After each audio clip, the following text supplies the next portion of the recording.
Muito boa tarde, sejam bem-vindos a mais um direto aqui na Quarentena da Bola. 25 de Abril, dia da liberdade que se celebra em Portugal, e se calhar uma das maiores heranças, se não a maior, é mesmo a de livremente podermos dar a nossa opinião, partilhar conhecimento de forma pública quando nos aprouver, como é o caso aqui na Quarentena da Bola, que o temos feito já, fizemos um mês, no dia 21, e continuamos nesta caminhada. Estamos numa altura em que, por decisão minha, fomos à descoberta, ouvir os treinadores da Liga Pro, uma liga que toda a gente diz ser tão competitiva, e é uma liga com futebol que toda a gente diz bonito e muitas vezes mas nunca se procurou muito falar, perceber os contextos e as ideias de cada equipa técnica de enormíssima qualidade que é na Liga Pro, e portanto eu abracei este desafio com grande gosto. Tem sido uma experiência fantástica, e hoje a oportunidade de recebermos o treinador da Briosa, um dos clubes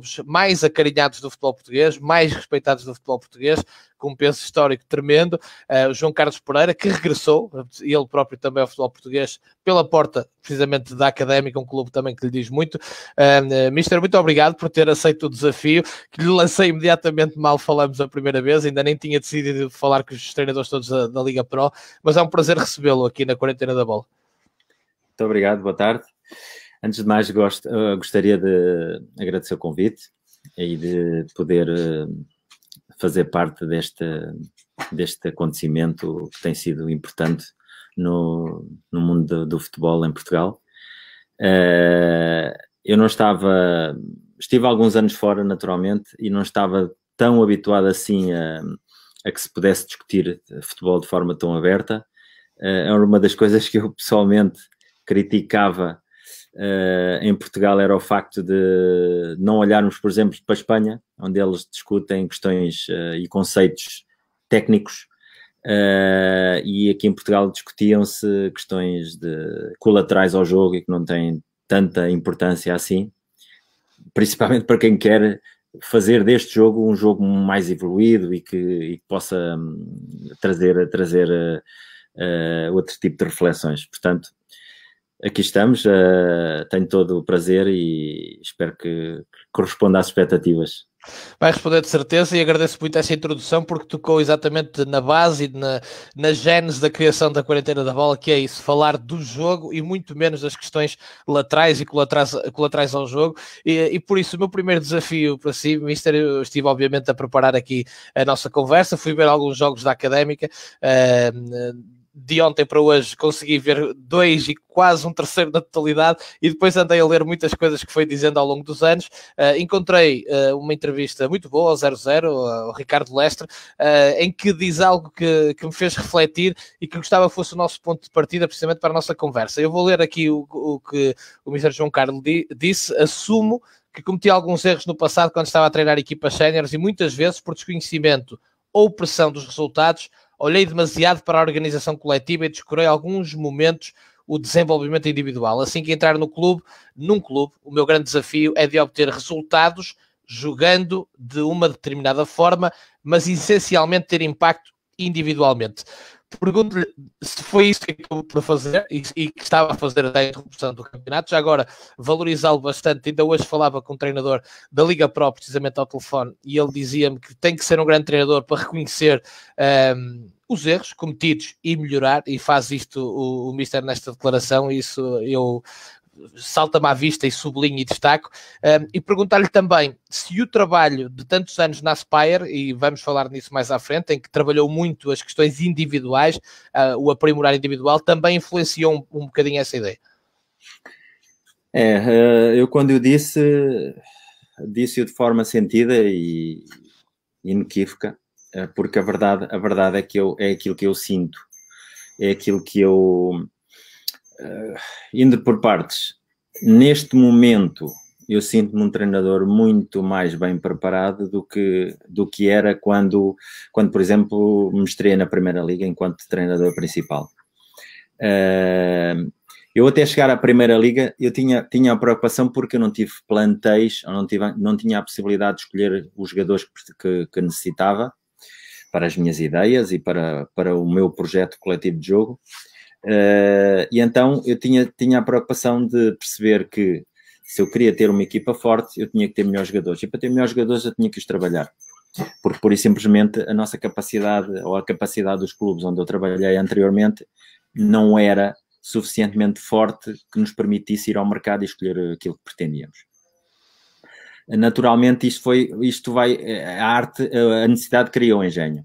E depois nós desenvolvemos a arte de poder trabalhar os jogadores individualmente para poder depois fazer com que este talento esteja ao serviço, ou estas competências, ou as competências dos jogadores estejam ao serviço da equipa. Naturalmente, com a minha evolução na carreira, nós começamos a ter outro tipo de prioridades. É ter que ganhar o próximo jogo, a pressão dos mídia, a pressão de ter que satisfazer os investidores, o clube, as SADs, e nós temos que começar a priorizar.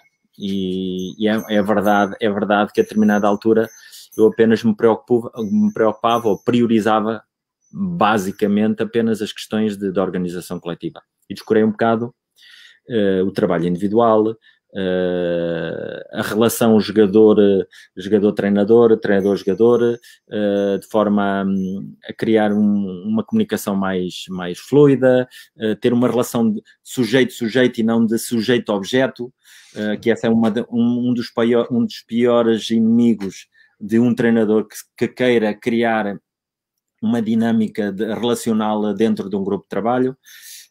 E pronto, todas estas coisas, sem dar conta, me foram retirando um pouco o foco do processo e preocupar muito mais com o resultado. Naturalmente, eu entrei num percurso, num momento da minha carreira em que eu não estava a gostar. Tinha um projeto de 1 ano, depois estava meio ano parado, e depois estava meio ano a trabalhar, e depois um ano parado, e estava sempre a reiniciar novos ciclos de trabalho, novos projetos, se é que há projetos, atenção, mas vamos partir do sim. E então comecei a repensar a minha carreira e a pensar nas coisas, e esta minha reflexão levou-me a surgir-me de forma natural este convite para trabalhar num projeto, com uma visão, com objetivos claros, no tempo, na linha do tempo, e pronto, e acho que o universo tratou de colocar na minha frente novos desafios, um novo contexto sociocultural, um novo contexto de aprendizagem, e todo este contexto foi-me responder a todas as minhas necessidades. E basicamente eu acho que todos nós, enquanto treinadores, nem todos temos a possibilidade de começar nas melhores equipas e no topo, naturalmente que não, mas e não é obrigatório que assim seja para termos sucesso.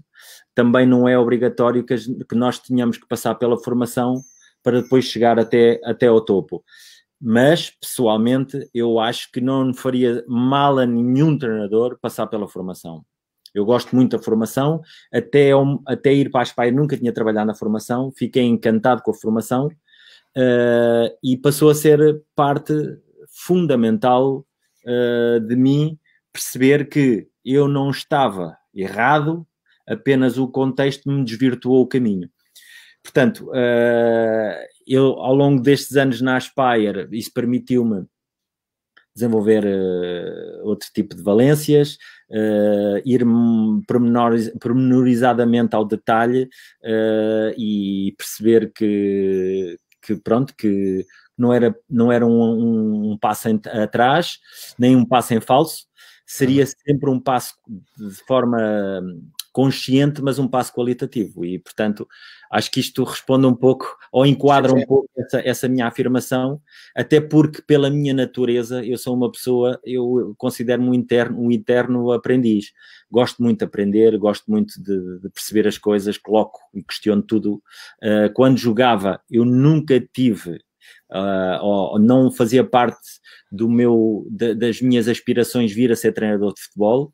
Eu desfrutava do jogo, tentava ser melhor a cada dia, colocava pressão em mim mesmo para me superar, mas à medida que eu fui integrando este circuito e que as coisas foram surgindo, eu comecei a perceber que isto é uma atividade altamente competitiva, e tinha que perceber que tinha que estar ao nível dos melhores e tinha que fazer tudo o que pudesse para evoluir num sentido da excelência.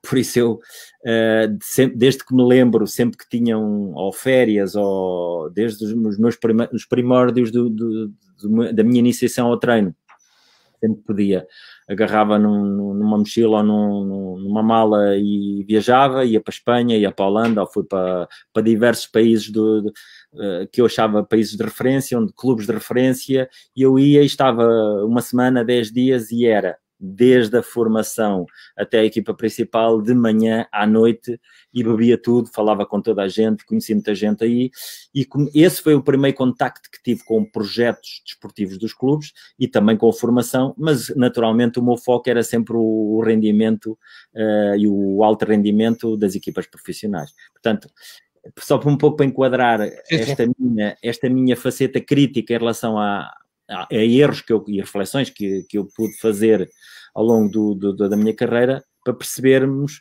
que eu quis sempre ser melhor, e não competindo com os demais, mas competindo comigo mesmo para me tornar mais capaz, para ter a possibilidade de, sempre que fosse interpelado por um jogador, e poder ser objetivo e claro e conciso e dar realmente respostas àquilo que eram as inquietações dos jogadores.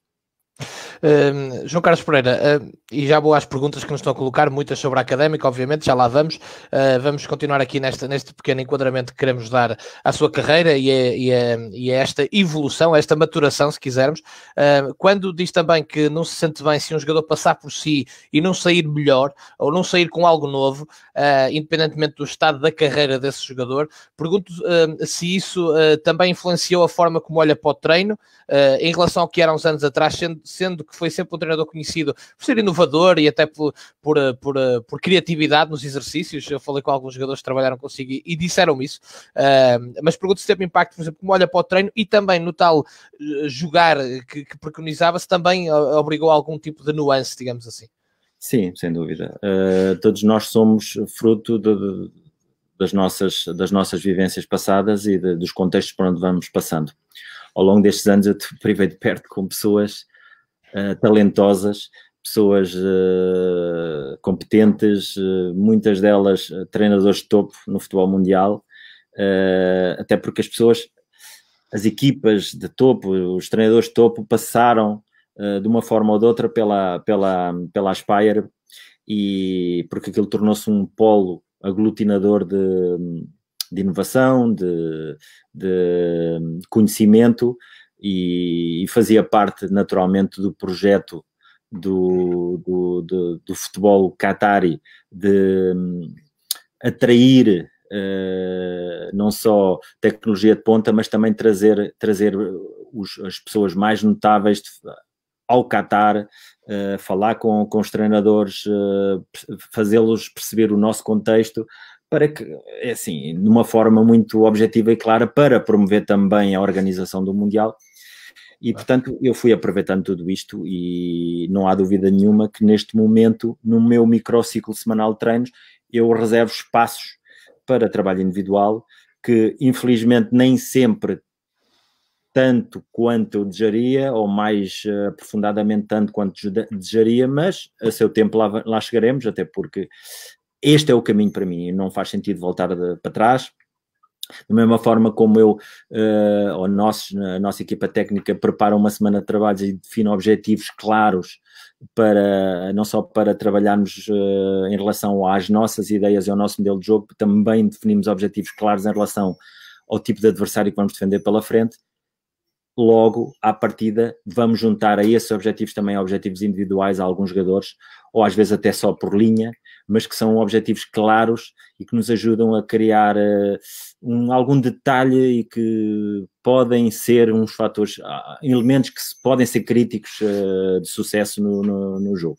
Portanto, sim, isto influenciou muito o meu percurso, o facto de ter trabalhado na formação, o facto de ter contactado com pessoas que percebem muito de futebol, em várias áreas, e pronto, isto tudo me influenciou e naturalmente aquilo que nós estamos a pôr em prática, ou que queremos pôr em práticas nos nossos treinos, é também um pouco disto, mais a intervenção das pessoas que trabalham comigo, do meu staff técnico, naturalmente. A Académica já estava, até na altura da interrupção, mas embora ali de semanas antes da interrupção os resultados não terem sido certamente os que desejaria, mas já estava mais perto de jogar conforme o modelo de jogo que preconiza e que gostava que estivesse enraizado, ou ainda era um trabalho evolutivo? Não, e continua a ser um trabalho evolutivo, mas a verdade é que eu já estava a desfrutar muito. Eu, pessoalmente, nós, enquanto treinadores, no clube estávamos a desfrutar muito, sentíamos que os jogadores estavam cada vez mais satisfeitos com o rendimento deles. Confortáveis, não é? Também. E mais confortáveis no jogo. Nós tivemos, naturalmente, entrando com um campeonato a decorrer, as coisas tornam-se um bocadinho mais difíceis. Claro. O estado de espírito da equipa também não era o melhor. Nós também fizemos um trabalho, nós temos 3 meses e tal, 4 meses no máximo, e, portanto, só temos a progredir e a evoluir.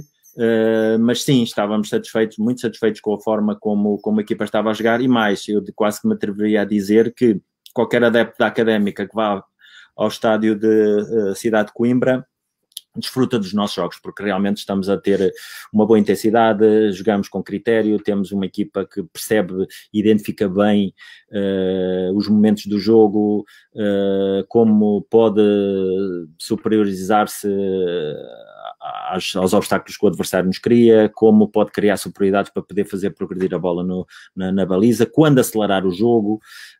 Somos uma equipa também, creio, muito mais equilibrada, e eu acho que os dados estatísticos, a partir do momento em que nós entramos na equipa, demonstram isso. Somos uma das equipas que mais golos marcou, somos das equipas que mais pontos fez, temos uma média de pontual muito na linha das equipas que estão nos lugares de subida. Portanto, somos das equipas que têm sofrido menos golos, somos uma equipa mais equilibrada, mas somos uma equipa que o está a fazer, ou seja, a nossa intervenção foi no sentido resultadista, mas sem descurar, digamos, que o estilo, porque para mim também é importante que os jogadores percebam que a nossa forma de jogar os pode promover, que as pessoas gostam de ver equipas jogar, e até porque tem a ver com a minha natureza e das pessoas que trabalham comigo. E falando por mim, eu quando jogava não gostava de passar muito tempo sem a bola, de andar a correr para um lado, de bascular de um lado para o outro, só controlar, e aquele tipo de abordagem estratégica ou tático-estratégica de que, vamos fechadinhos, eles são melhores que nós, aceitarmos logo à partida que o adversário era superior, e para nós isso não faz sentido. No futebol isto é competição, nós tentamos ser superiores, queremos ser dominadores, não vamos ser sempre, mas vamos tentar, vamos procurar municiar os jogadores com ferramentas e com conceitos que lhes permitam a eles superiorizarem-se aos adversários. É isso que nós pretendemos e é nesse sentido que estamos a trabalhar. João Carlos, dá ênfase ao sistema, ou é só um ponto de partida para si? É um ponto de partida. Nós temos que ter uma estrutura que macro e uma estrutura micro. Na estrutura micro, para nós é fundamental que onde está a bola, o jogador, o portador da bola, tenha que ter soluções por dentro, por fora, por trás e na profundidade. Isto é claro. Isto ajuda-nos depois também a trabalhar com os jogadores questões que são variáveis do jogo, tais como a ocupação dos espaços, como contornar os obstáculos, como superiorizar as linhas de pressão ou como superar linhas de pressão do adversário, ter sempre triângulos para poder circular a bola, Portanto, isto são coisas fundamentais para nós e são ferramentas que nos ajudam a sermos mais competentes para fazer face aos adversários, naturalmente. Pergunto-lhe se entre o tempo que esteve aqui em Portugal e depois o Interregno, entretanto tinha estado também na Suíça, no Chipre, etc., e depois na Aspire uma série de anos, se nota que ao chegar agora há melhores ideias para o jogo de vários treinadores. E eu digo isto porque, como tenho tido este privilégio enorme de falar com muitos, sinto isso agora, talvez por causa destas conversas, mas sinto isso. Claramente. Eu tenho a dizer que reconheço que há equipas técnicas muito mais bem preparadas, que as propostas de jogo são muito mais positivas. Obviamente, há treinadores que ainda não conseguiram pôr em prática aquilo que demonstram ser as suas ideias, e isso vê-se para quem vê um jogo de futebol e percebe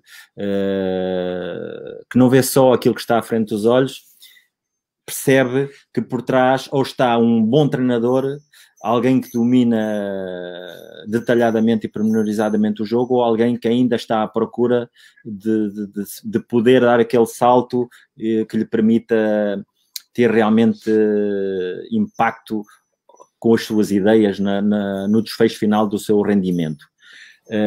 Portanto, claramente as equipas não só os jogadores também estão mais bem preparados, são muito mais profissionais, a tendência até porque nós fomos criando aqui uma cultura de exigência no nosso futebol, a partir do momento em que começamos a consecutivamente e de forma sustentada a ir aos grandes eventos competitivos do futebol mundial e europeu. Isto cria-nos aqui vai levando a fasquia, e naturalmente com esta veiculação da informação, com a partilha de ideias, com as fronteiras abertas, com a internet, com a massificação da informação, naturalmente o futebol tem vindo a ganhar, e digo-vos muito sinceramente, há uma geração de treinadores jovens que vão garantir com que o nosso futebol continue na crista do certame mundial. Isto, deste contexto, só podem acontecer coisas boas. Há realmente talento, espero que da parte do dirigismo continue a haver também passos seguros no sentido da evolução, e pronto, e acho que vamos ganhar todos, e o nosso futebol, que já é muito bem reconhecido além fronteiras, por outro lado, acho que estamos em condições de poder acrescentar algo a isso, e no futuro muito próximo estes treinadores, estes jogadores, estes clubes, estes projetos podem ainda ter mais impacto e sermos muito mais fortes enquanto nação do futebol. Nestes jogos na Liga Pro, 13 jogos, julgo eu, ainda que já leva, permite-lhe fazer uma radiografia, certamente, do que é a Liga Pro hoje em dia. Eu, quando falei disto, das ideias de jogo, falo também da coragem de mais alguns treinadores que estão muito bem preparados de levar esse tal jogo positivo. Eu, por exemplo, tive o privilégio de ver grandíssimos jogos na nossa Liga Pro este ano, precisamente com essas ideias de jogo bem visíveis, bem vincadas, que se transformam num grande espetáculo, que obviamente, para mim, por exemplo, ganham algum espaço em detrimento dos jogos com as equipas um bocadinho mais fechadas, que estão muito aflitas à procura do ponto e que, portanto, há ali uma série de constrangimentos. Que Liga Pro é esta, no fundo? Era a pergunta que eu lhe queria colocar. Que radiografia é que traça esta Liga Pro, a segunda Liga de Futebol Português? É uma liga muito competitiva, com muitas equipas com objetivos ambiciosos. Eu creio que, excetuando 2, 3 equipas que, por via do facto de estarem numa zona mais perigosa, têm menos confiança, não lidam tão bem com a pressão ou não conseguem superar os seus receios, todos os demais jogam para ganhar e naturalmente têm essa ambição. Claramente num jogo ou noutro se vê que têm uma intenção muito forte de propor no jogo, mas nem sempre conseguem ter essa iniciativa, porque do outro lado também está um adversário que tem valor e que nesta relação de forças há sempre um mais dominador. Mas já não se vê tanto aquilo que eu vi durante alguns anos, de que as equipas jogam aquilo que o jogo dá, que embora, pronto, aquilo que eu acho é que as equipas estão muito mais bem preparadas, mais bem orientadas, há maior critério nas suas ações, e isto torna os jogos muito mais abertos, por vezes, muito mais espetaculares. Eu lembro-me, assim, rapidamente, 4, 5, 6 jogos em que a Académica foi interveniente e que eu claramente, enquanto adepto de futebol, colocando-me fora e numa perspectiva macro e a distanciada da vertigem do jogo, eu, assim, epá, há aqui qualidade. Isto são jogos melhores que a maior parte, ou que alguns jogos da Primeira Liga. E atenção que eu tenho visto os jogos também todos da Primeira Liga e alguns eu não consigo ficar agarrado a ela. Não consigo. Portanto, isto demonstra que há aqui qualidade, que há aqui uma coisa muito interessante e que vai um pouco ao encontro daquilo que eu uma vez ouvi o Vítor Oliveira dizer. É real, eu subscrevo totalmente. É realmente mais difícil subir divisão na segunda Liga, na Liga Pro, do que assegurar a manutenção jogando na nossa Liga Maior. Isso não tenho dúvidas. Deixa-me só aproveitar muitos abraços que estão a mandar. O Leonardo Cunha, que foi seu jogador no Moreirense, o Mr. Pedro Dias, que nos segue desde do Canadá, um grande abraço para ele, um grande amigo, e uma das melhores figuras da história da Académica também, o Dário, que foi treinado por si, que lhe manda um abraço desde Moçambique. Portanto, ficam aqui estes registros, são sempre bons de receber os amigos e quem passou pela nossa carreira.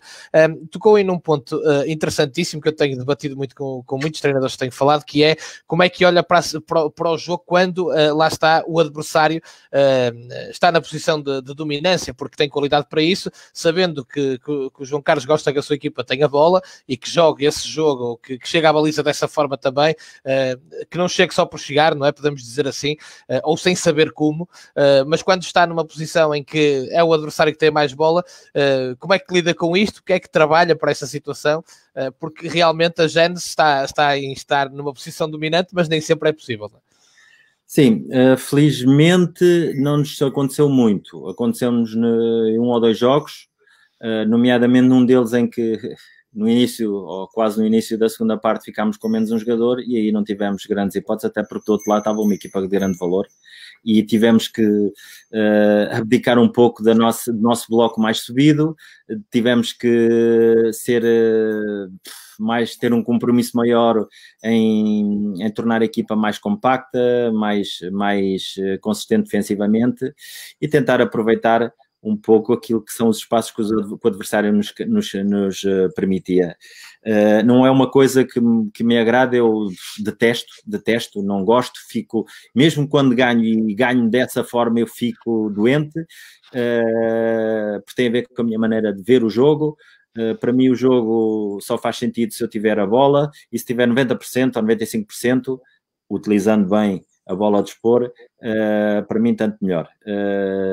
Naturalmente, quando o adversário se superioriza a nós, há que tirar o chapéu e reconhecer e dar os parabéns ao adversário, porque no fundo nós não jogamos sós e temos que ter em conta que do outro lado está alguém que também quer ser bom ou ter um papel importante no jogo.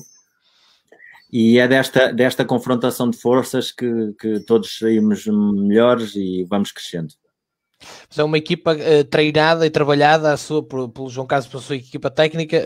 Eu, como disse, eu vi 2 jogos e quase um terceiro completo, trabalhada para ter paciência, ou seja, os processos não estão trabalhados para a vertigem, a menos que o jogo dê esse espaço. A equipa, se tiver que se reorganizar com bola para voltar ou para convidar o adversário a deixar-vos identificar esse espaço, é assim que acontece. Nós até falamos em off de um golo ao Académico de Viseu que demonstra bem isso.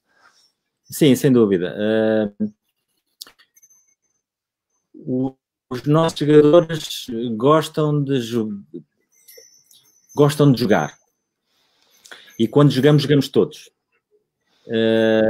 Quando temos a bola, tentamos criar linhas de passe e tentamos ocupar os espaços preferenciais para fazer a bola progredir no terreno. Umas vezes com mais paciência, naturalmente na nossa primeira fase de construção, um bocadinho com mais paciência, mas a partir do momento em que conseguimos superar a primeira ou primeiras linhas de pressão do adversário, a gente acelera o jogo, e acho que é uma das coisas que nos caracteriza. Temos uma grande variabilidade de jogo, tanto conseguimos construir por dentro para depois chegar fora e depois chegar à baliza, como vamos fazendo uma circulação de bola em distintos eixos, para trás, para depois ir para a frente, frente, atrás, frente com mais profundidade, fora, dentro, fora. Isto permite-nos a nós também ter uma melhor ocupação dos espaços do jogo e fazer com que...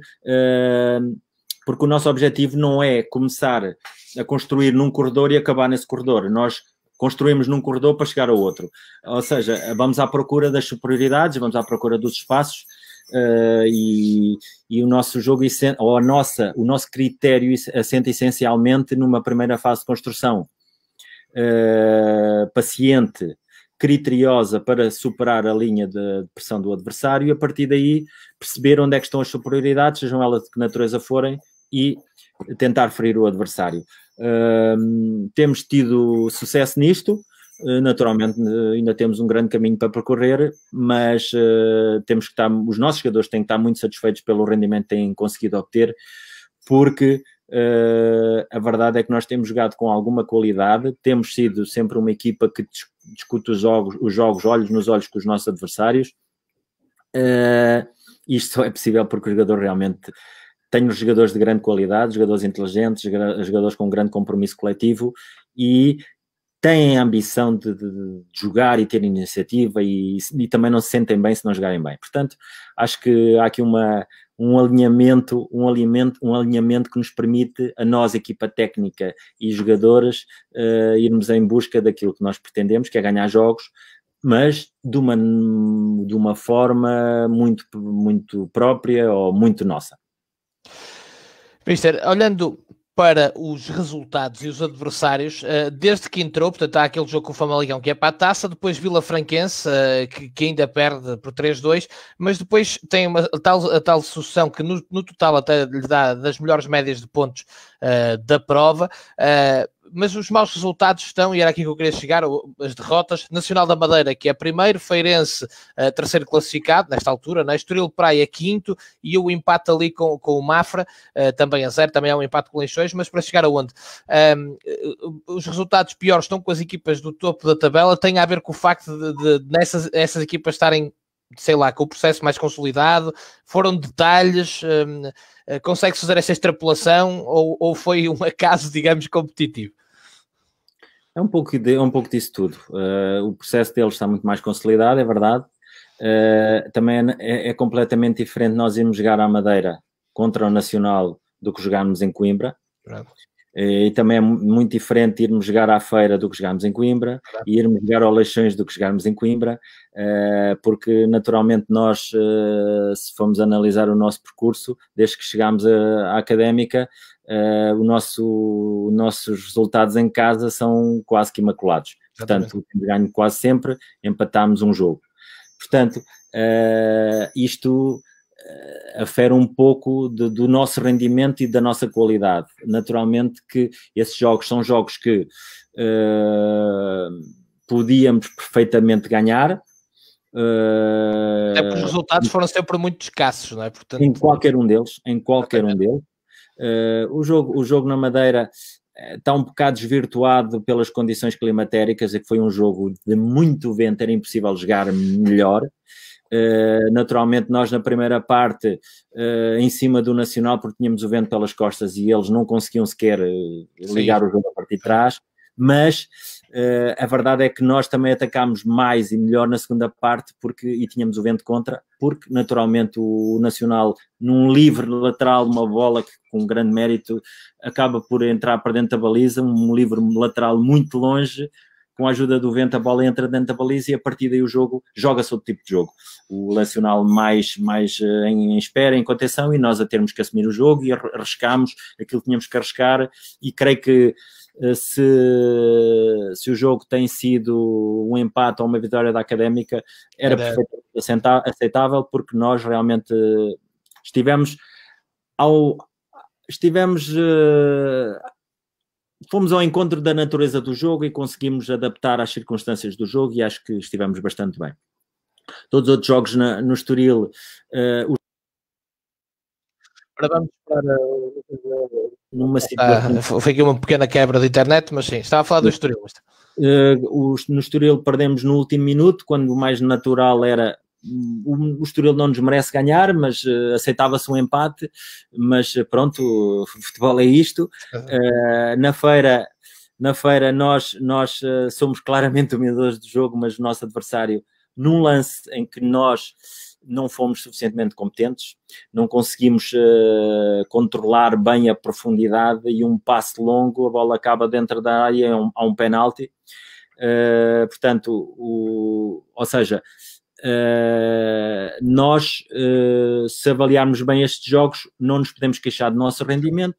Os resultados acabam por não ser exatamente aquilo que pretendíamos, mas isto não creio que belisque em nada o percurso que nós fizemos, até porque ainda faltam 10 jogos, é uma realidade, e pronto, e também somos um bocado penalizados pelo facto de anteriormente termos tido um calendário em que jogámos com as equipas mais fortes em casa e não conseguimos ganhar. E nesse período inicial do campeonato, se a Académica tem conseguido alguns pontos, ou pelo menos criar condições para ter vantagens diretas com adversários diretos, estaremos numa posição diferente. Mas enfim, é o que é. Nós não nos focamos muito nisso, nós focamos sempre no próximo jogo, sabemos o que é que queremos, sabemos o que é que os nossos jogadores pretendem, e trabalhamos nesse sentido. É um desafio que eu costumo lançar aqui. Consegue identificar neste percurso de jogos aquele jogo em que estava no banco deliciado e disse: é isto mesmo, é isto que eu quero, e pode ter sido mais do que um, não é? Mas um que tenha ficado na retina e que possa servir de exemplo, e na inversa um em que as coisas não correram nada bem ou não correram dentro daquilo que preconiza. Começo pela segunda parte da questão. Há um jogo em que claramente nós ganhamos, mesmo a acabar. Mas tenho que admitir que, excetuando os primeiros 10 minutos do jogo, em que nós realmente tivemos um bocadinho mais de, não digo domínio, mas mais controle de jogo, e tivemos mais bola, foi na Covilhã, em que o Covilhã chega a 1-0 e cria-nos muitas dificuldades, não cria muitas oportunidades, não cria oportunidades de golo, mas cria-nos muitas dificuldades para uma equipa como nós, que gostamos de ter a iniciativa do jogo e gostamos de ter a bola, e eles obrigaram-nos a baixar as linhas e a defender. Ao intervalo corrigimos coisas, começámos a perceber onde é que estavam os passos, como é que tínhamos que abordar melhor os lances, e resolvemos a questão e fazemos 2 golos e acabamos por ganhar o jogo, mas foi claramente um momento de competição onde nós tivemos mais apertados e com mais dificuldades. Jogos onde nós tivemos uma primeira parte fantástica contra o Académico de Viseu em casa, contra uma equipa difícil, que defende com linhas muito juntas, muito compactos, uma equipa que cria problemas a muita gente, uma equipa que naquela altura até estava na Taça de Portugal e foi muito tarde, até uma fase muito adiantada da prova. Lembro-me do último jogo em casa contra o Penafiel, lembro do penúltimo jogo na feira, onde nós fomos claramente dominadores no jogo, e lembro-me também no jogo em Chaves, onde nós preparámos muito bem o jogo, tivemos muito em atenção onde é que estavam os espaços, como é que podemos construir, e foi tudo muito claro para nós, e fomos ao detalhe, como vamos em quase todos os jogos. Naquele jogo as coisas correram todas de feição, ou seja, tudo o que treinámos acabou por acontecer em jogo. O nosso plano do jogo foi muito bem aplicado. Os nossos jogadores conseguiram sempre identificar aquilo que tínhamos que tínhamos alertado ou que tínhamos encontrado em termos de plano de jogo e conseguimos aplicá-lo e de forma meritória acabámos de ganhar num jogo, lá está, num jogo em que eu acho que a maior parte dos jogos da Primeira Liga não tem este tipo de qualidade, nem de dinâmica. Essa riqueza, não é? Como eu costumo dizer, porque realmente é assinalável. Eu, antes de ir então aqui às perguntas, que são todas muito boas, e há aqui algumas bastante desafiantes, falou da questão do que é a análise do adversário para a operacionalização de treino. Importância obviamente dá, ficou claro até nessa questão, até pela vertente estratégica, que depois é aquilo que nós vamos colocar em jogo para a proposta para esse jogo, mas pergunto-lhe se é muito virada para aquilo que o adversário faz e a sua académica tentar contrariar, ou na inversa, ok, a fragilidade do adversário está aqui, nós, com a nossa forma de jogar habitual e de sempre, vamos aproveitar a fragilidade desta forma. Olha, se eu consigo explicar isto de forma simples, mas não simplista.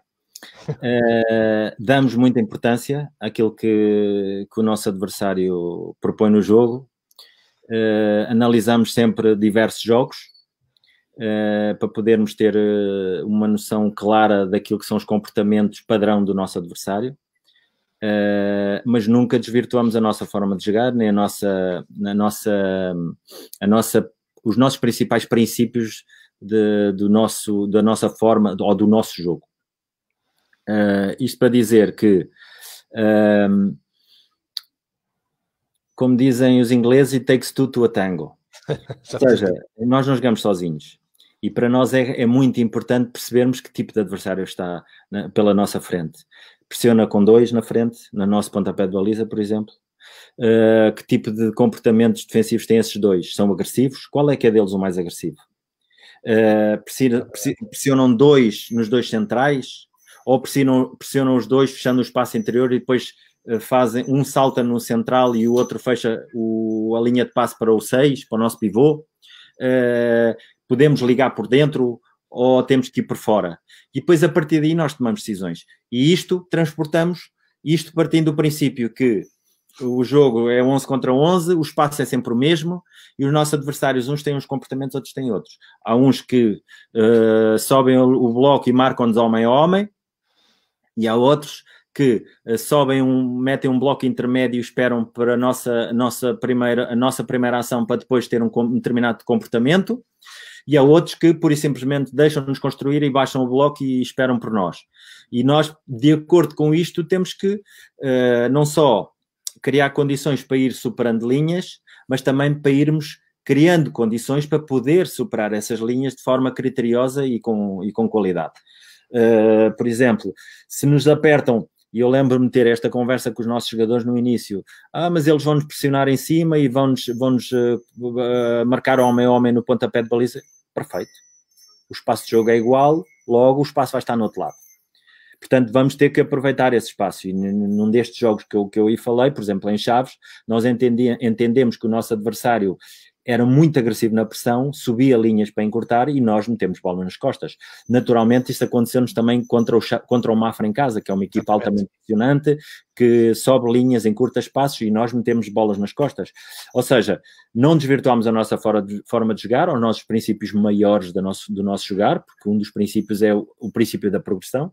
Nós jogamos ou queremos ter a bola à nossa disposição para poder progredir e ferir o adversário, mas a forma como, onde, quando, pode variar de acordo com o tipo de contexto competitivo que vamos encontrar.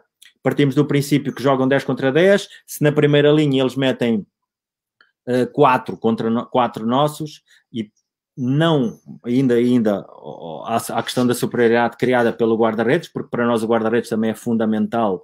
Ou seja, foi vindo a ser fundamental, e se viu os nossos jogos, encontra claramente padrões comportamentais do nosso guarda-redes e da nossa linha defensiva, que entende muito bem os momentos e tem uma variabilidade que nos permite superar qualquer tipo de pressão do adversário, porque nós já nos viu construir de certeza absoluta a 3 com o nosso pivô a integrar a linha defensiva e a lateral também, com o lateral a vir dentro, a integrar a linha defensiva e baixar o extremo para vir a um espaço intermédio, já nos viu construir com o interior por fora, já nos viu construir com os laterais por dentro.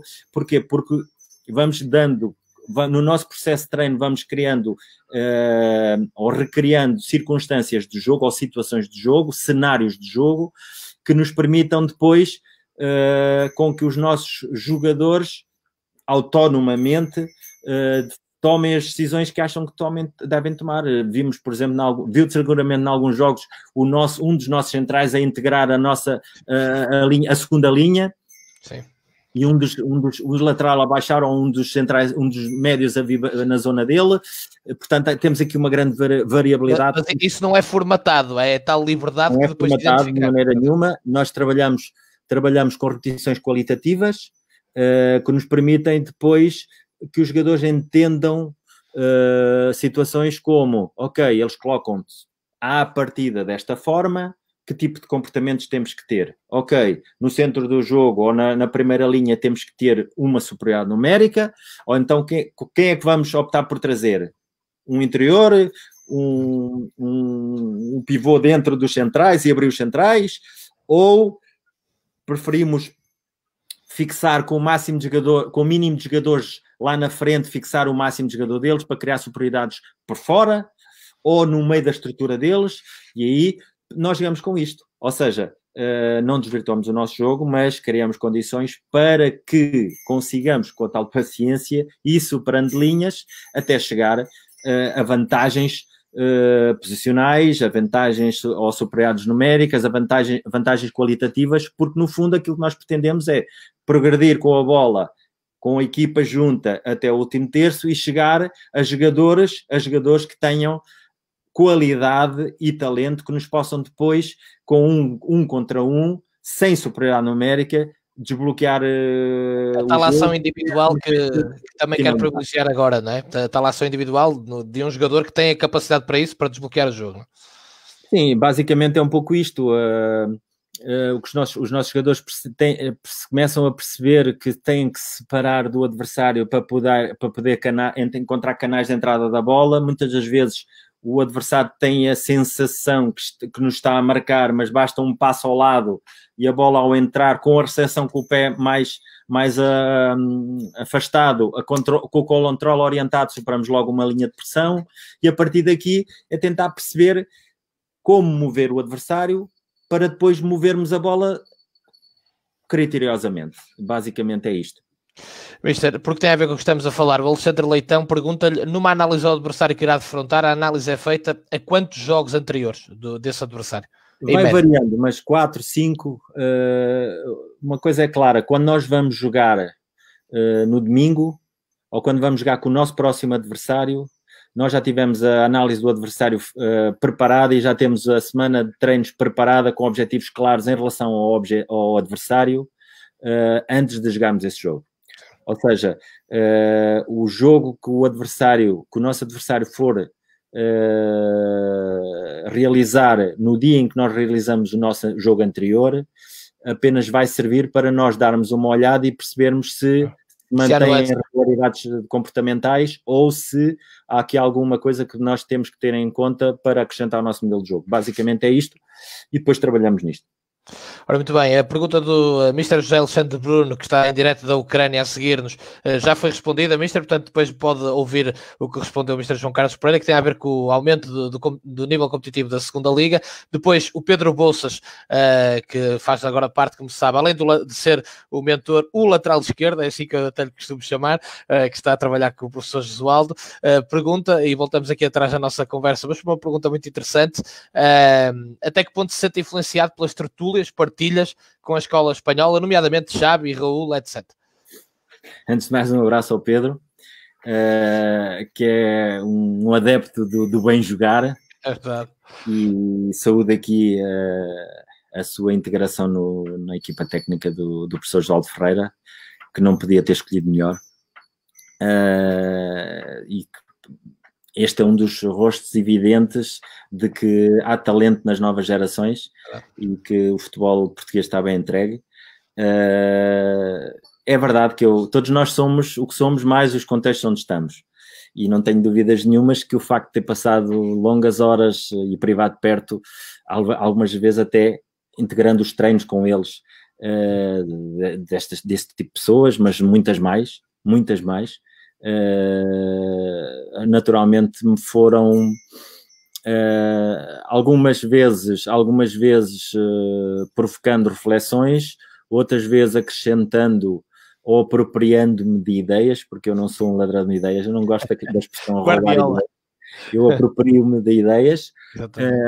Outras das vezes partilhamos ideias, e tive longas horas de discussão não só com o Xavi, mas também com o Oscar, que é o irmão dele, que trabalhava comigo, ou mais de perto comigo, e o Xavi chegou a fazer parte de treinos meus, em que eu convidava, portanto tínhamos uma relação muito próxima, de pessoas relacionadas com a formação, tipo Joan Vilá, do Barcelona, enfim, muitos notáveis, e realmente estas tertúlias, estas discussões criaram em mim também um hábito que eu agora mantenho. Frequentemente faço algumas conversas por Skype ou por outra plataforma de comunicação com pessoas de todo o mundo, pessoas que eu fui que eu fui conhecendo e tive o privilégio de ir acumulando na minha lista de amigos e confidentes, e pronto. Recomendo que todas as pessoas façam isto, em que se lance um tema e vamos discuti-lo ao detalhe, e depois todos nós fazemos reflexões sobre isso, tomamos as nossas notas e voltamos à conversa, e tudo isto nos faz muito melhores e muito mais bem preparados, seguramente. Ora, sem dúvida, é difícil passar por uma conversa com o Xavi, não é, que está a preparar para ser treinador do Barcelona, segundo o próprio, não é? E com as ideias daquela escola, e não termos algum tipo de influência ou de beber alguma coisa disso, não é? Portanto, seria muito difícil que isso não acontecesse. Já agora gostava de acrescentar uma coisa. O Xavi foi durante muitos meses, se calhar um ano e pouco, foi construindo ou foi refletindo e foi trabalhando e foi se preparando para tomar este passo. Ele convidava, porque naturalmente o Xavi tem um leque de conhecimentos muito amplo e pode ir à nata da nata, e ele convidava pessoas para discutirem com ele várias áreas do treino, e eu naturalmente fui convidado para algumas delas até privadas por Skype, portanto não tenho dúvidas nenhumas que ele está preparado, não tenho dúvidas nenhumas que ele vê o jogo de uma forma muito particular, e é uma das pessoas que tem é um doente, se calhar radical, de uma linha radical, de uma forma de jogar que é tão válida quanto as outras, mas que tem uma crença inabalável nas suas ideias e naquilo que quer propor para as suas equipas.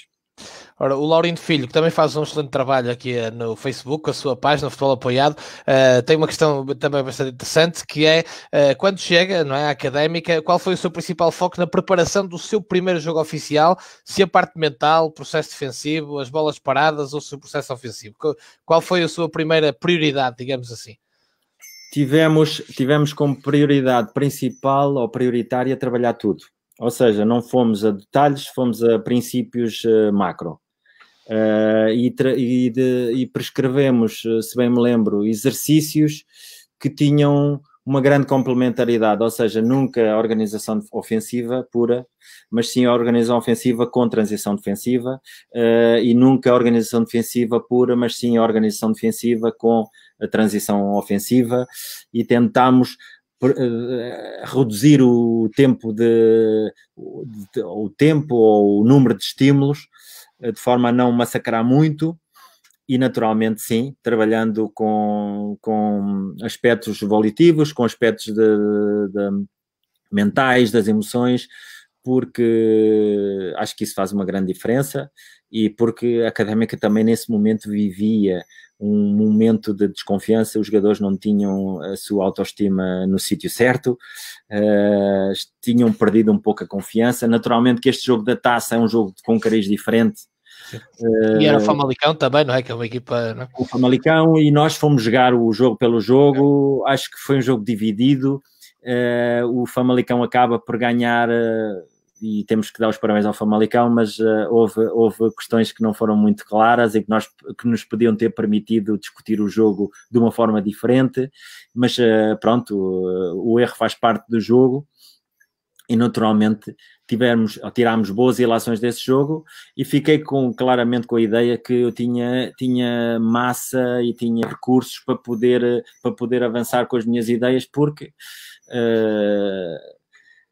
foi notório que havia qualidade no plantel e na equipa e pronto, e a partir daí fomos desenvolvendo o nosso trabalho. O jogo seguinte não tivemos o desfecho que pretendíamos, porque não fomos muito competentes, não fomos uma equipa muito equilibrada, mas também é verdade que à meia hora, se estivéssemos a ganhar 3 ou 4-0, não seria nenhum escândalo, porque na verdade nós fomos altamente dominadores, tivemos N oportunidades de golo e a primeira vez que o nosso adversário consegue-nos fazer um 0. E depois de tudo isto muda completamente, porque o jogo também se joga aqui e aqui, e tudo mudou, e depois tivemos um trabalho de intervalo para poder juntar os cacos, mas quando marcámos o golo, logo a seguir eles marcam o outro, e isto...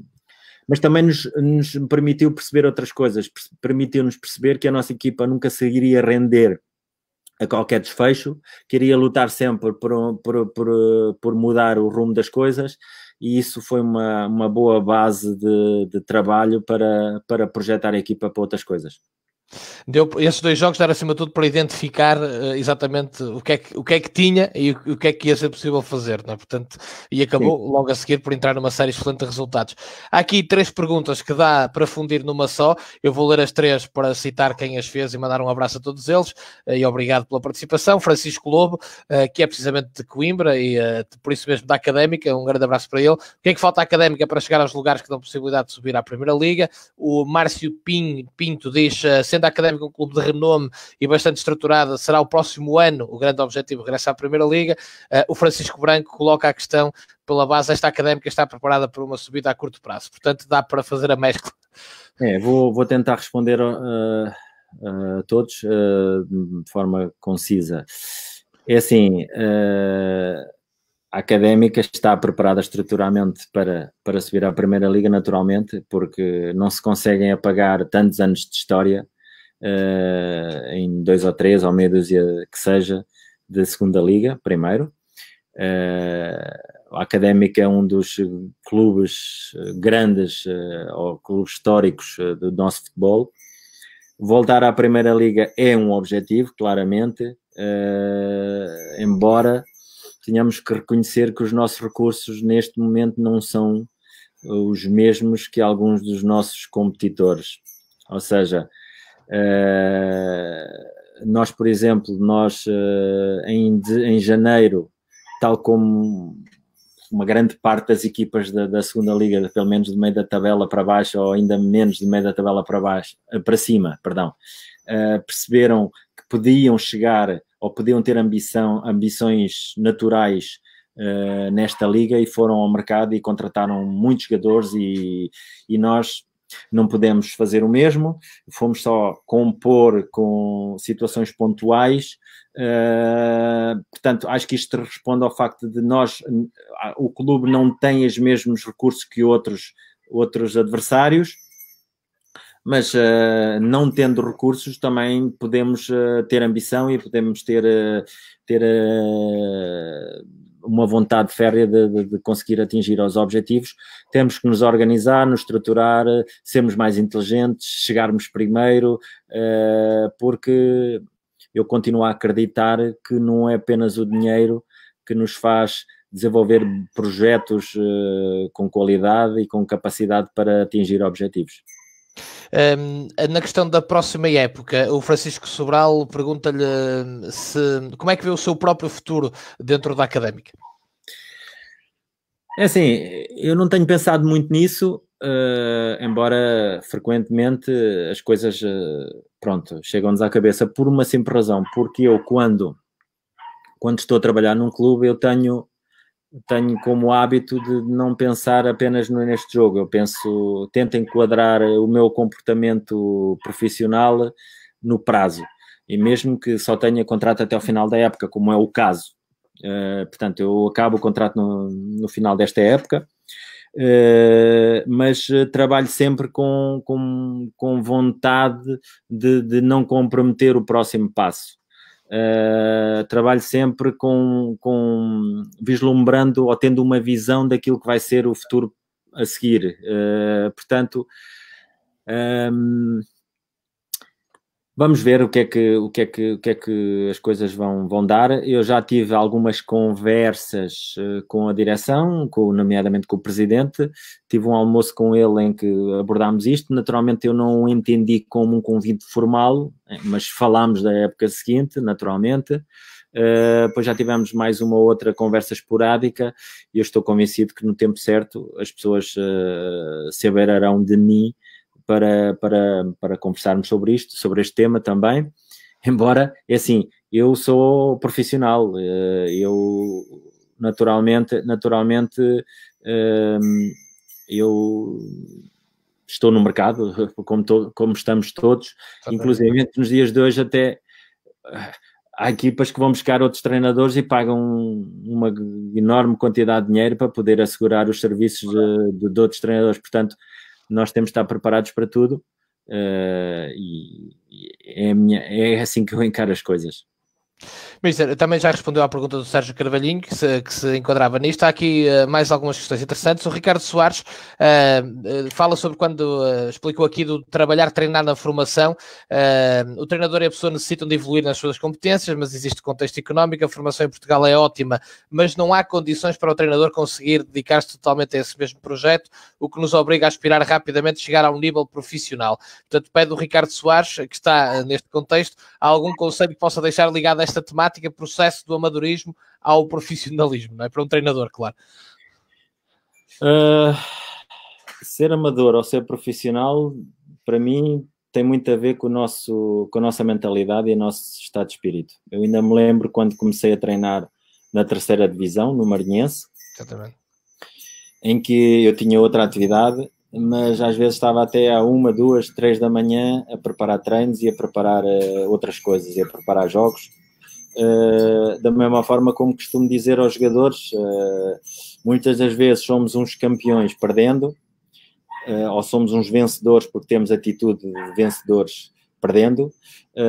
O pior de tudo é quando ganhamos e não temos mentalidade vencedora, ou somos uns perdedores por natureza.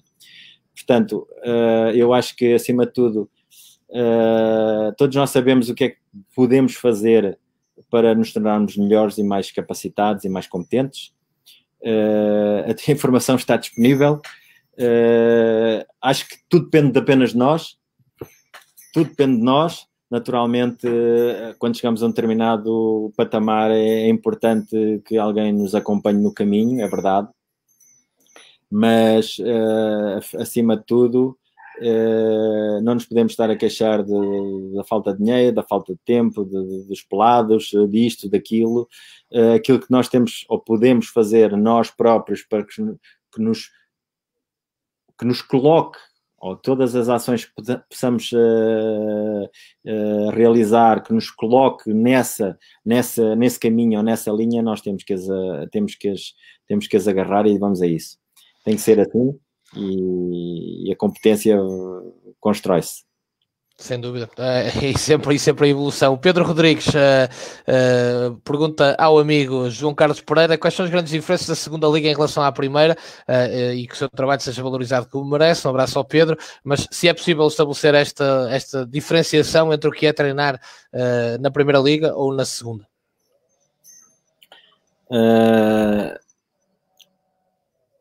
Esta questão esta pergunta do Pedro é pertinente. Muitas das vezes as pessoas pensam que há realmente muita diferença. Naquilo que se vê, o jogo é mais rápido, os intervenientes são mais, eventualmente mais intensos, o jogo tem características e uma matriz particular, mas acima de tudo acho que a maior diferença entre a primeira e a segunda liga, até porque eu volto ao mesmo, há muita qualidade na segunda liga, tem a ver com os clubes terem mais recursos, ou seja, tem muito mais patrocinadores, tem muito mais adeptos, tem muito mais recursos de forma geral, e entram numa rotina ou num hábito competitivo que permite criar outro tipo de dinâmicas. Basicamente é isto, e pronto, tendo mais dinheiro ou tendo mais recursos, também se podem se desenvolver outras coisas de uma forma também mais estruturada, mas repito, para ter sucesso não é apenas ter dinheiro, é apenas usá-lo bem. Nós já vamos voltar à sua carreira e a questões interessantes que eu tinha aqui selecionado para lhe perguntar, mas vamos só escoar aqui mais algumas perguntas, porque a interatividade aqui na Quaranteira da Bola é muito importante. O Miguel Ferreira pergunta-lhe o que é que acha deste regresso que está a ser planeado do futebol com jogos à porta fechada, ou seja, sem adeptos, que tem, por exemplo, particularmente peso. Ainda ontem falava isso com o Paulo Alves, para clubes históricos, como é o Varzim, como é a Académica. Obviamente o 12º jogador tem muita importância, principalmente nestes clubes, mas há a questão da saúde estar em primeiro lugar. É engraçado que nós este ano já jogámos um jogo à porta fechada em Rio Maior contra o Vila Franquense, e já na altura eu recordo de mencionar o facto de irmos jogar à porta fechada, privando os nossos adeptos de participarem ativamente no jogo, e porque não faz sentido futebol sem adeptos. Os adeptos são uma extensão do clube. Os clubes existem para os adeptos, e não faz sentido, da mesma forma como também não se pode ter futebol sem ter jogadores de futebol, e por isso é que muitas das vezes nos esquecemos que os jogadores de futebol têm que ser bem tratados, temos que perceber quais são os interesses deles, e pronto, não faz qualquer sentido. Percebo que isto é uma situação pontual de saúde pública, naturalmente.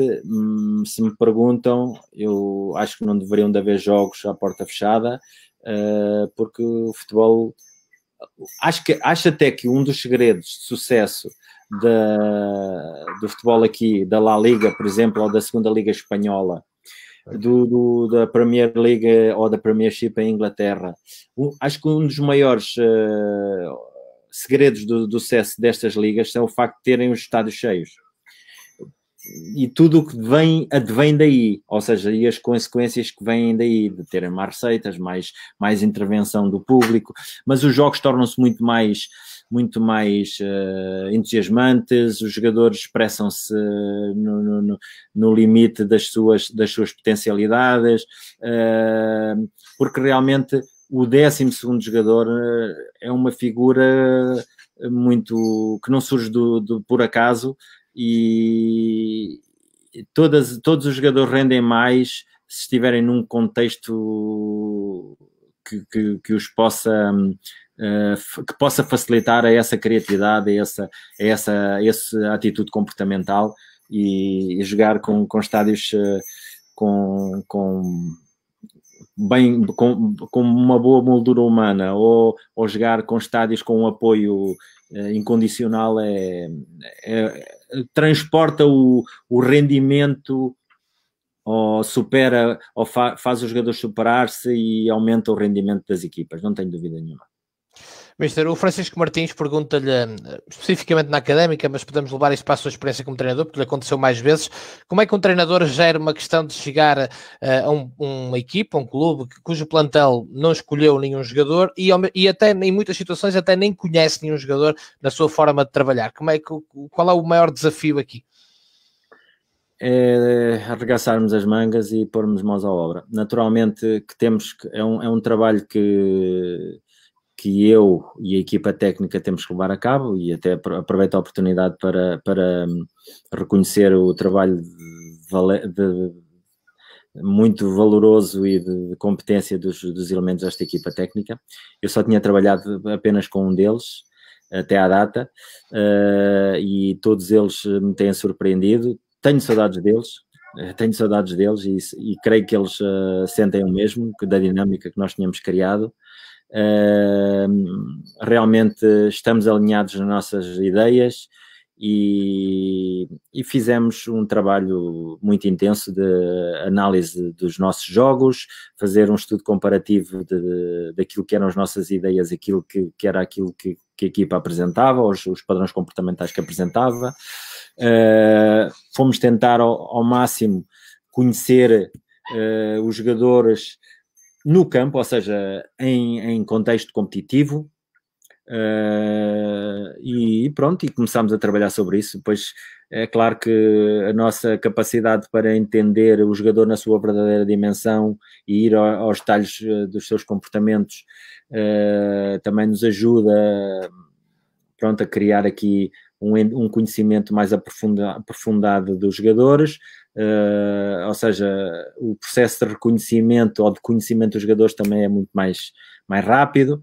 E pronto, nós tentámos ser muito pragmáticos e tentámos ser o mais objetivos possível e fomos nesse sentido. Naturalmente que os jogadores uns expressam-se melhor em campo nos jogos, outros expressam-se melhor nos treinos, e nós temos que ir percebendo isto e temos que dar tempo para que eles tenham condições para se expressarem e para nós conseguirmos percebê-los e entendê-los melhor, porque da mesma forma que não podemos dissociar ou avaliar um treinador descontextualizando-o, também não podemos descontextualizar o jogador e depois tentar percebê-lo na sua verdadeira dimensão ou na sua essência. Portanto, temos que o contextualizar e tentar perceber. Por isso é que muitas das vezes os jogadores rendem num clube muito mais do que noutros, porque o contexto favorece-os, ou é mais favorável ou não. E pronto, e temos, acho que o nosso trabalho foi muito por aí, numa fase inicial também muito chato, com clipes individuais, com detalhes individuais. Creio que a primeira semana houve jogadores que já não me podiam ouvir, mas a verdade é que agora reconhecem que estão a jogar noutro nível, e isso é importante para mim perceber isto, e é também importante perceber que eles acreditam que nós podemos fazê-los crescer e que nós somos os facilitadores neste sentido. Era a procura dos estímulos, não é? Aqueles reagem, e também de que forma é que os conseguia estimular, que isso, como já falamos aqui, é muito importante para si também. Sim, e é uma coisa que é clara, e é uma coisa que é clara para mim cada vez mais. Alguns dos jogadores, mesmo tendo uma idade mais avançada, estão abertos a novos estímulos e a novas abordagens e a aprendizagem. Outros, até mais jovens, pensam que já sabem tudo e que algumas vezes até não digo que recusem o feedback do treinador, naturalmente que não, mas enjeitam-no e ouvem-nos, e a informação entra num lado e sai do outro. Portanto, acho que todos nós temos que perceber que a maior parte dos jogadores conseguem atingir um determinado nível não apenas pelo seu talento, mas pelo esforço e pela capacidade de querer aprender e a querer evoluir e de ouvir e de estar atentos e de corresponder a estímulos que são importantes. A questão, nós treinadores, enquanto equipa técnica, tentamos nos organizar de forma a que possamos dar feedbacks individuais aos jogadores e não apenas coletivos, e também é claro para nós que alguns jogadores têm alguns objetivos individuais e vamos tentando dar-lhes estes feedbacks, e acho que o feedback é uma arma ou uma ferramenta fantástica se bem utilizada, e naturalmente aqueles que estão mais predispostos a acatar e a perceber e a ouvir, muitas vezes até sem informação diretiva, mas apenas com uma pergunta, Achas que a tua ocupação de espaço está adequada?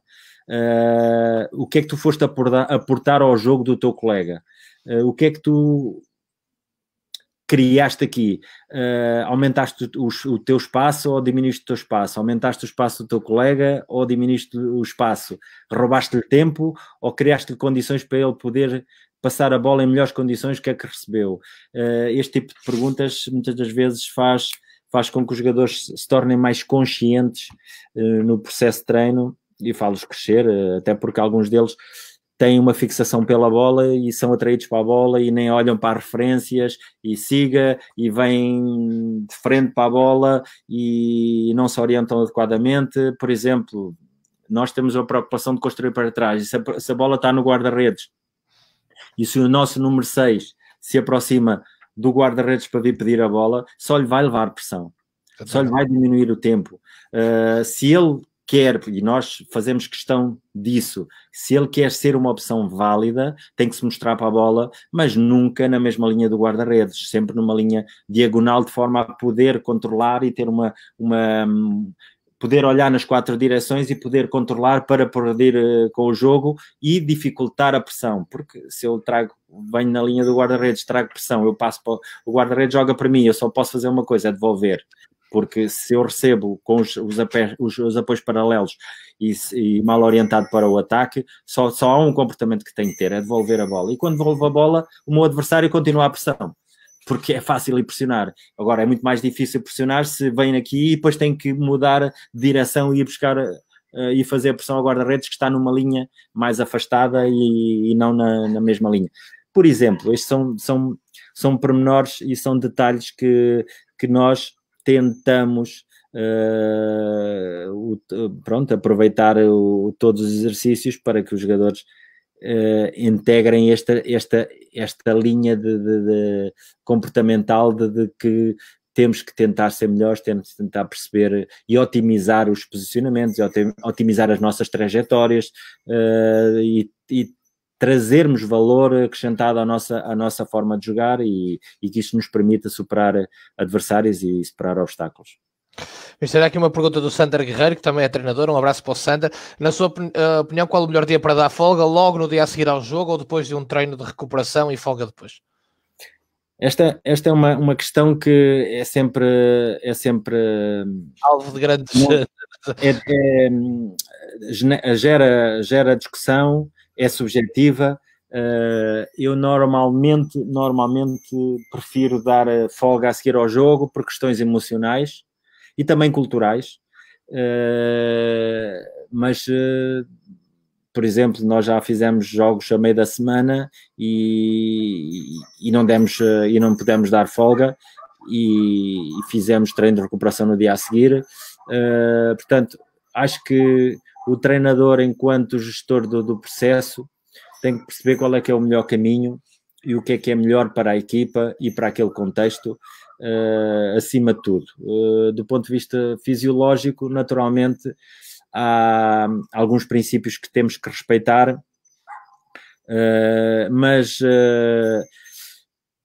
há vantagens nos, há desvantagens noutros também, ou nos mesmos. Enfim, o facto de darmos folga no dia imediatamente a seguir à competição permite-nos recuperar realmente os jogadores que jogaram, mas por outro lado também faz com que não consigamos dar estímulos iguais aos jogadores que não são utilizados ou que não são convocados, e cabe-nos a nós, enquanto equipa técnica,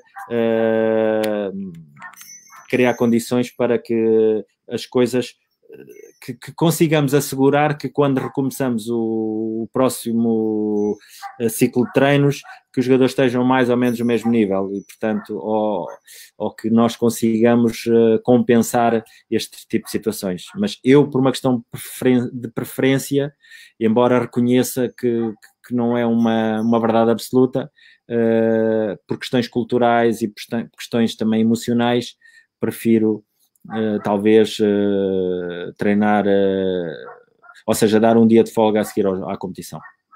Ora, a pergunta do Francisco Raposo, ainda temos aqui algum tempo para algumas. Diz o Francisco, na opinião dele, que às vezes na segunda liga sobrepõe-se o resultado de uma equipa à qualidade de jogo da outra, ou seja, uma equipa joga melhor, mas acaba por ganhar a que joga menos. O que é que diz aos jogadores e como interioriza para si quando vê que foi claramente superior, mas que saiu derrotado? E hoje até já falamos sobre isso, a dar aqui alguns exemplos. Eu tento dissociar resultado de rendimento e a ilação que tiro normalmente é o que é que fizemos de mal. Onde é que estávamos, onde é que não estivemos tão equilibrados? Onde é que falhamos? E é nesse sentido. Porque, assim, ser dominador implica ter mais bola à sua disposição, implica ter mais iniciativa no jogo, implica ter mais oportunidades de golo. Ora, se nós não as conseguimos materializar, alguma coisa fizemos mal. E se num contra-ataque ou num canto, porque acontece, ou num livre lateral, aconteceu-nos a nós este ano, há uma bola que vai para dentro da baliza, portanto, alguma coisa correu mal. Porque, no fundo, nós lidamos com o erro faz parte do jogo, o erro é um fator de crescimento, não há dúvida nenhuma, mas também quando vamos para os jogos vamos competir e queremos tolerância zero ao erro, portanto temos que criar condições para sermos mais competentes em todos os momentos, em todas as circunstâncias, em todas as situações, sermos uma equipa muito mais equilibrada, muito mais que percebe mais, e que percebe e entende e identifica o que é que cada um de nós precisa de aportar ao nosso jogo em termos individuais. Se não estou no centro do jogo, qual é o meu comportamento, de forma a assegurar equilíbrio, como é que faço as vigilâncias, como é que eu posso assegurar a transição ofensiva do adversário, quais são os passos preferenciais do adversário para poder transitar, e se estou no centro do jogo, como é que eu posso, após a perda da bola, reagir, dando passos em frente para encurtar os passos, perceber que temos que proteger espaços preferenciais ou prioritários, que temos que termos os nossos apoios e estarmos preparados para controlar melhor a profundidade defensiva, para podermos, no fundo, identificar todas as situações que nos levem a tomar boas decisões e executá-las de forma adequada. Ora, a pergunta do Ivo Carvalho vai de encontro a algo que disse há pouco, que tem a ver com os jovens que acham que já sabem tudo. O Ivo Carvalho pergunta se os processos de formação com orientação para que o jogador seja obrigado a pensar, mais do que noutros tempos, não sejam um motivo para que os jovens achem isso, que já sabem tudo quando chegam ao futebol profissional, se pode ser um efeito adverso da melhoria do processo, mudando de comportamentos. É uma pergunta que dá para um programa inteiro, mas às vezes aqui temos que decidir, não se pode ter o melhor de dois mundos, não é? Realmente há este incentivo para que o jovem cresça muito neste processo e às vezes alguns deles acham que com isso já chegam ao futebol profissional a saber tudo. Eu acho que é um pouco assim, eu diria duas coisitas. Primeira coisa, e falando de formação e falando também de alto rendimento ou sobretudo de competições profissionais. Sem exigência não se consegue evoluir. Primeiro, eu lembro-me numa das conversas que o Tuchel esteve quando foi à Espanha, por exemplo, perguntaram-lhe o que é que ele faria diferente se tivesse que voltar à formação. E a resposta dele foi clara. Eu já sabia disso, porque nós na Aspire era claro, muito claro isso, mas foi interessante vindo de uma pessoa que tem uma voz ativa no mundo do futebol. E a resposta dele foi inequívoca. Criava-lhes muito mais dificuldades e não lhes tornava em nada a vida tão fácil.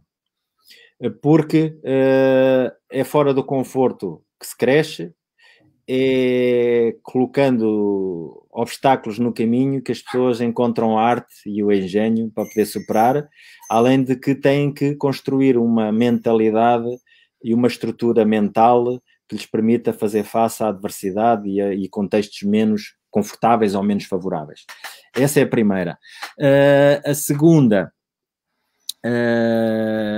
agora perdi-me um bocadinho.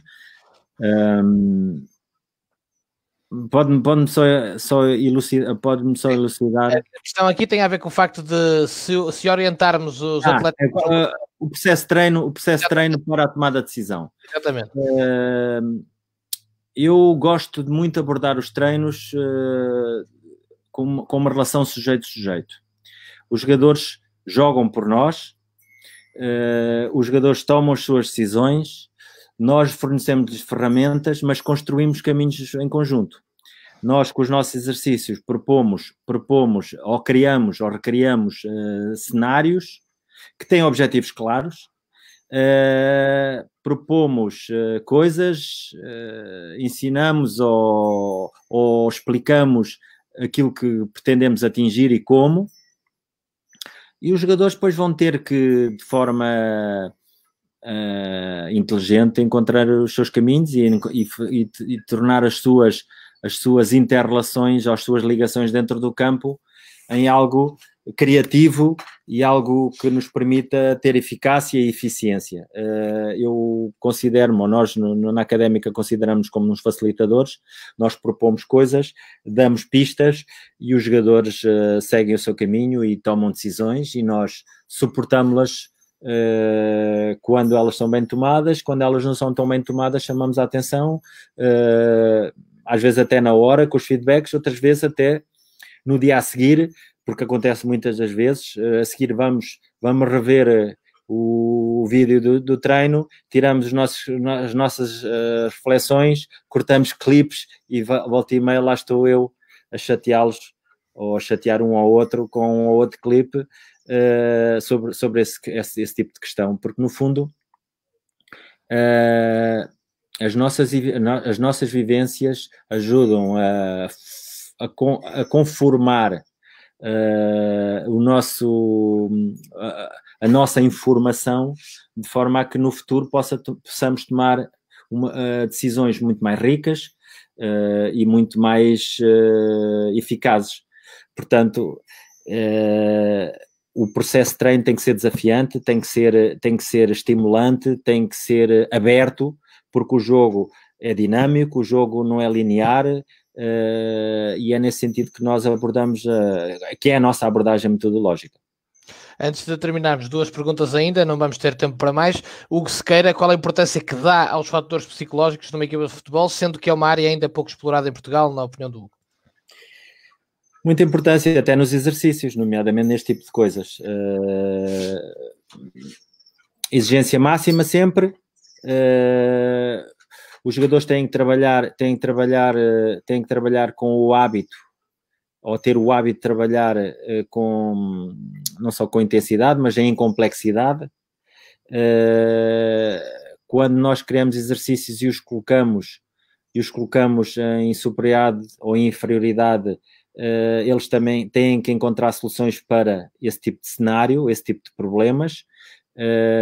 Uma coisa curiosa que às vezes nos acontece, e há muito pouco tempo eu via uma palestra de uma pessoa, de um espanhol, em que ele dizia que é uma coisa muito interessante, é que nós muitas das vezes dizemos aos nossos jogadores temos que procurar as superioridades, sejam elas principalmente numéricas, e a determinada altura, pronto, prescrevemos um exercício e vamos trabalhar, mas depois esquecemos que nós já demos a superioridade. E o jogador pergunta-lhe, mister, mas você está-me a pedir para eu procurar superioridades, mas nós já a temos. Ou seja, este tipo de coisas, este tipo de relação com os jogadores faz-nos perceber que do outro lado está alguém que também sabe o que é que está a fazer, está envolvido no processo, e é assim que faz sentido. E temos que prescrever coisas que realmente vão ao encontro daquilo que pretendemos.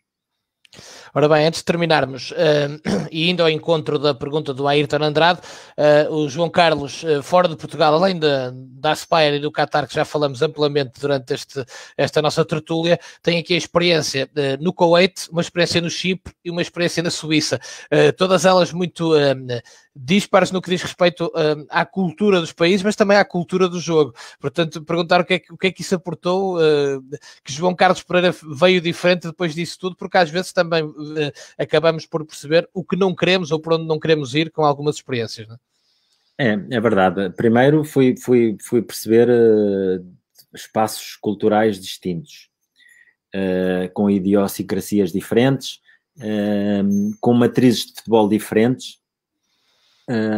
Eu acho que o meu percurso foi feito umas vezes mais conscientemente, outras porque foram as oportunidades que foram surgindo, mas a verdade é que tudo isto veio enriquecer o meu entendimento do jogo, veio-me fazer perceber que há diversos futebols, que há diversas formas de chegar às vitórias, há diversas formas de chegar ao resultado, e que há coisas que são fundamentais, é nós crescermos num contexto multicultural, nós crescermos num contexto diversificado, e depois percebermos qual é o caminho com o qual nós nos identificamos, eventualmente até porque se tivermos uma grande capacidade de reflexão e uma grande capacidade de nos estruturarmos, encontrarmos o nosso próprio caminho,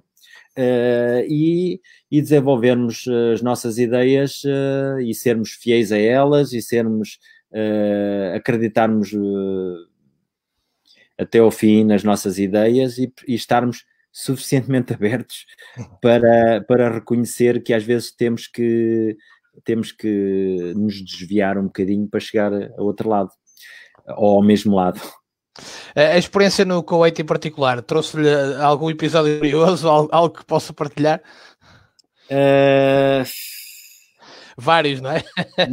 Muitas histórias, desde jogadores depois de aquecerem, virem e dizerem que não querem jogar ou não querem entrar, desde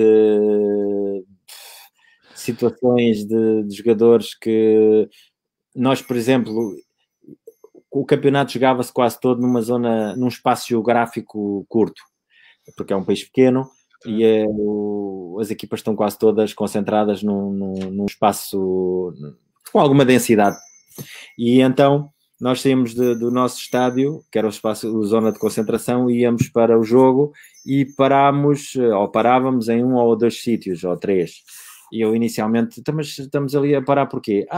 Porque o autocarro da carrinha, o clube não tinha um autocarro grande, só tinha uma carrinha, então iam os jogadores na carrinha e depois ia o staff, um elemento de staff na carrinha, e o resto ia em carros. E comecei a perceber-me que a paragem era sempre ou no McDonald's ou numa outra multinacional da restauração, digamos, e vi jogadores a comerem umas coisas que não deviam, e enfim, aquilo fez-me alguma confusão, naturalmente, porque vimos no nosso contexto, mas depois percebi rapidamente que os adversários fazem exatamente a mesma coisa, e deixei ou seja, cheguei a não valorizar tanto isso, porque tinha outras batalhas para travar, e sabia que estávamos em pé de igualdade com os adversários, portanto não era isso que fazia a diferença. Por exemplo, essa história da coisa da substituição já não me lembro exatamente como foi, mas um jogador vem para aquecer e eu naquele momento percebi, vou transformar isto num sistema diferente, o resultado é-nos favorável, estamos à rasca, vamos defender isto, vou meter 3 centrais, vou baixar o gajo ali, vou meter o lateral esquerdo como terceiro central, porque tem valências para isso, e vou meter a ele que é um extremo, metê-lo a ele como ala, e vou-lhe dizer, tens de fazer um sacrifício ali, porque temos que fechar ali uma linha de 5 para suster o jogo ofensivo deles para os corredores. E ele vira-se para mim e diz assim, mister, eu não sou defesa esquerda, eu não quero jogar. Eu disse, olha, tens 30 segundos para me dizeres, porque se tu não quiseres, eu vou já buscar outro. E mandei logo aquecer outro. Passado 10 segundos, eles para mim, mister, pode-me meter.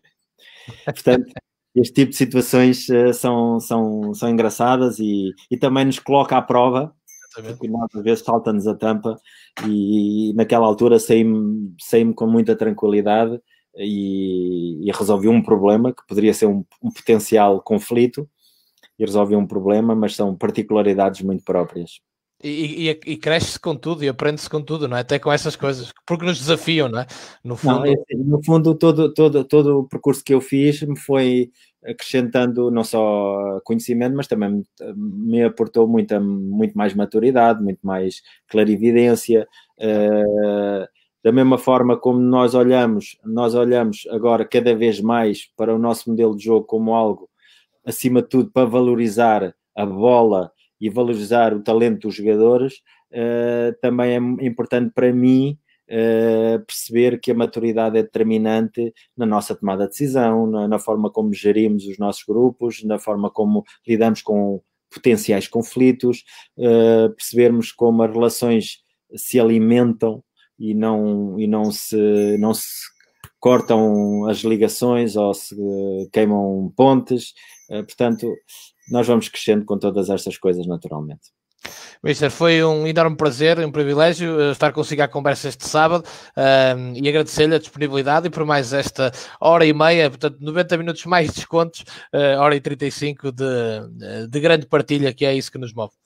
Muito obrigado pela oportunidade e bem-aja para vocês e sorte para o vosso programa. E que continue num outro formato ou pelo menos continue a haver a conversa e a tertúlia e a partilha e a discussão. Muito obrigado, Mister. Obrigado a vocês todos que estiveram desse lado a acompanhar e a deixar mensagens e também perguntas para tornar isto sempre mais interessante. É o que eu digo, todas as perguntas são bem-vindas e são essas que fazem a diferença. Obrigado a todos. Boa tarde. Boa tarde.